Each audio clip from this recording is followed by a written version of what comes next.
नमस्कार। तनु की जुबानी चैनल में आपका स्वागत है। हमारी आज की कहानी है एक खत।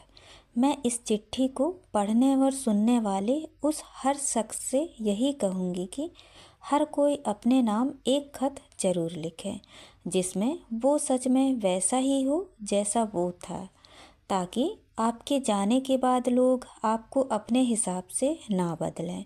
सुबह सुबह उस दिन मैं बीच आंगन में लेटी थी। किसी ने मेरे ऊपर सफ़ेद चादर तान दी थी।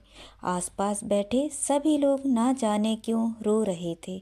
मेरा परिवार ऐसे विलाप कर रहा था जैसे कि घर में कोई मर गया हो। तभी मुझे अपनी पड़ोसी शीला का स्वर सुनाई दिया।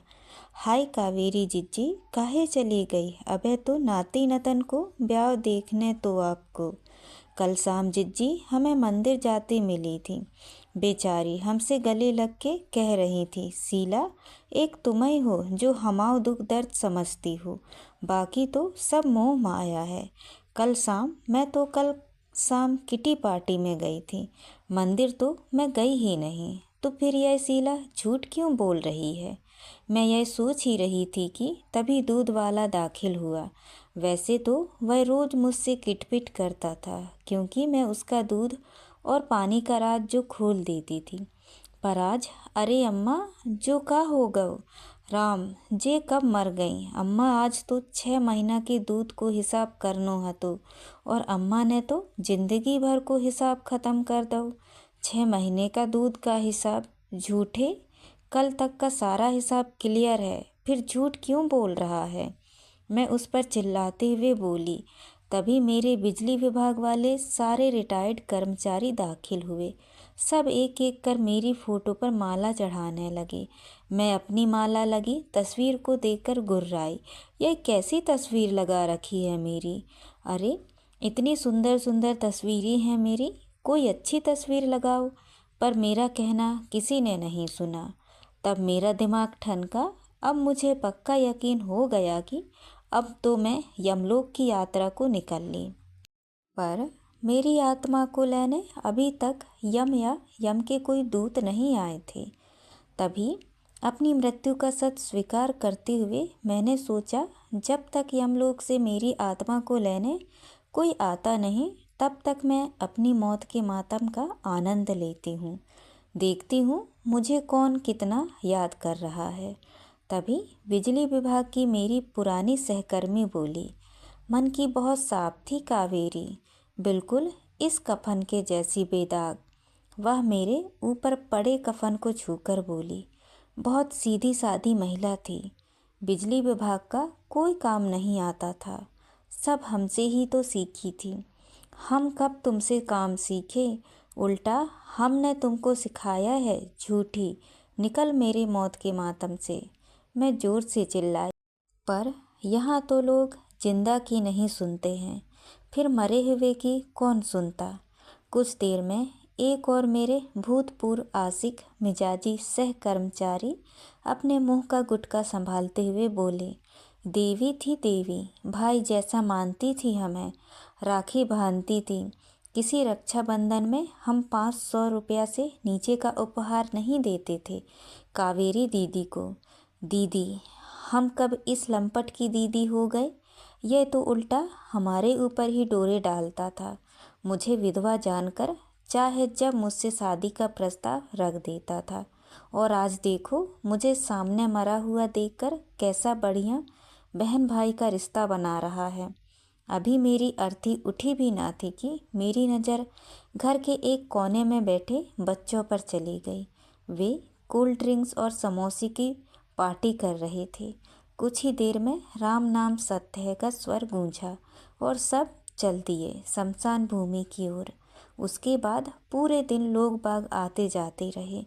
कब हुआ, क्यों और कैसे हुआ वाला वही घिसा पिटा सा सवाल सब पूछते, और उनके सवाल पर कभी बेटी तो कभी बहू टेप रिकॉर्डर जैसी बज पड़ती।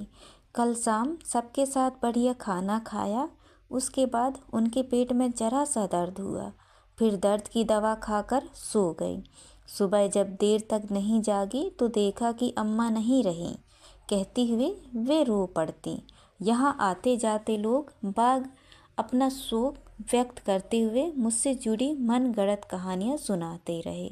जिसके मन में जो आ जा रहा था वह मुझे लेकर वही कह रहा था।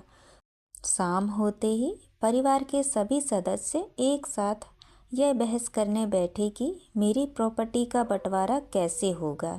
अम्मा साफ कह रही थी हमसे कि उनका वो कीमती रानी हार उनकी बड़ी बहू यानी कि हम ही पहनेंगे। बड़ी बहू की इस बात पर छोटी बहू तपाक से बोली, अच्छा भाभी, लेकिन अम्मा तो बिल्कुल यही बात हमसे भी कहती थी। पर सच तो यह था कि हमने किसी से कुछ नहीं कहा था। कुछ ही देर में घर के कागजों को लेकर बहस शुरू हो गई। ये अम्मा तो बड़ी होशियार थी। वैसे तो कागजों का खूब काम जानती थी, पर देखो फिर भी अपना वसीयत लिखकर नहीं गई। इस पर मेरी बेटी बोली, भाभी कैसी बातें करती हो, उन्हें पता था क्या कि वे कब मरने वाली है। वैसे अम्मा ने मुझे बताया था कि वे वसीयत में क्या क्या लिखने वाली थी। वे कहती थी कि अपनी प्रॉपर्टी का एक हिस्सा वे मुझे भी देंगे। वाह रे परिवार, इनकी अम्मा मर गई और इन्हें ज़मीन जायदाद वसीयत चाहिए। तब ये तीनों छोटे छोटे से थे जब इनके पिता का देहांत हुआ था। उसके बाद मैंने अपने दोनों बेटों और बेटी को बिजली विभाग में नौकरी करके पाला था। अच्छी शिक्षा दी, पैरों पर खड़ा किया, शादी कराई, मेरा किया कुछ भी इन्हें याद नहीं है। इन्हें तो इस बात का दुख है कि अम्मा वसीयत क्यों नहीं लिख गई। कुछ ही घंटों में घर का माहौल बदल गया। जहाँ मेरी मौत का मातम मनाया जा रहा था, वहीं अब प्रॉपर्टी को लेकर महाभारत छिड़ी हुई थी। इस लड़ाई में मेरे दोनों बेटे नील और नितिन, दोनों की पत्नियां मेरी बेटी व दामाद थे। नील ने बहस के दौरान नितिन को धक्का मारा और वह मेरी तस्वीर पर जा गिरा और मेरी नींद टूट गई। जब मेरी आँख खुली तो उस वक्त आधी रात थी। सब शांति से सो रहे थे। मैं भी जीती जागती काया थी। ऐसा विचित्र सपना देखकर मैं डर गई थी। उसके बाद उस सपने के कारण मैं नहीं सो पाई। सुबह उजाला होते ही मैंने कागज कलम उठाकर अपने लिए एक खत लिखना शुरू किया। प्रिय मैं कावेरी, जीवन की आपाधापी में तुमसे बात करने का कभी समय ही नहीं मिला, इसीलिए आज मैं स्वयं के लिए एक खत लिख रही हूँ। मैं कौन हूँ, क्या हूँ, कैसी हूँ, इन सब सवालों का उत्तर सबसे बेहतर मेरे पास ही है। मैं आज यह खत लिखते हुए खुद से मुलाकात कर रही हूँ। मैं कावेरी हूँ, वह कावेरी जो बचपन में बेहद शरारती थी।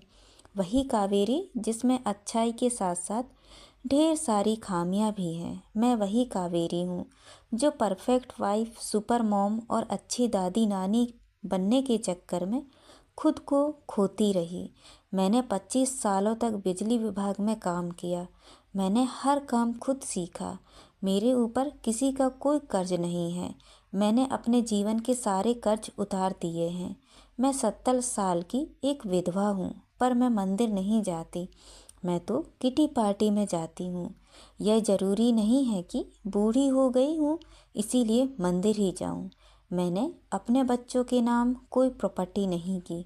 मैंने उन्हें पाल पोस कर उन्हें उनके पैरों पर खड़ा कर दिया। यही क्या कम है?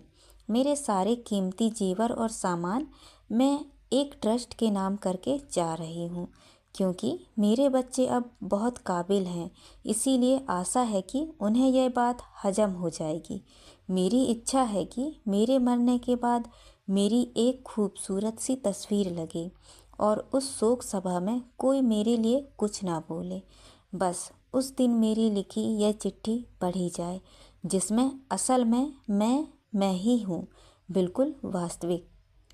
मैं इस चिट्ठी को पढ़ने और सुनने वाले उस हर शख्स से यही कहूँगी कि हर कोई अपने नाम एक खत जरूर लिखे, जिसमें वो सच में वैसा ही हो जैसा वो था, ताकि आपके जाने के बाद लोग आपको अपने हिसाब से ना बदलें। यह काम आप जितनी जल्दी से जल्दी कर सकते हैं करें, क्योंकि मृत्यु कहकर नहीं आती, दूसरों के लिए जिएं पर खुद के लिए जीना कभी ना छोड़ें। जीवन में कुछ ना कुछ ऐसा अपने लिए ज़रूर लिखें या करें जो आपके जाने के बाद भी आपकी कहानी को उस तरह से बयां कर सके जैसे आप असल में थे। प्यारी कावेरी, तुम्हारे लिए, तुम खुद। मैंने खत लिखकर पेपर वेट से दबाकर रखा ही था कि दूध वाला आ गया और उसका दूध देकर मैं रोज़ की तरह उससे कहने लगी, कितना पानी मिलाता है माधव, तेरे दूध की चाय बनाने जाओ तो पानी मिलाने की भी ज़रूरत ना हो। बाहर मेरी उसकी बहस हो रही थी और अंदर मेरा लिखा खत पंखे की हवा में हिलता हुआ मुस्कुरा रहा था। तो दोस्तों, ये कहानी आपको कैसी लगी? लाइक और कमेंट करके ज़रूर बताएं और चैनल को सब्सक्राइब करना ना भूलें। तो मिलते हैं अगली कहानी में। धन्यवाद।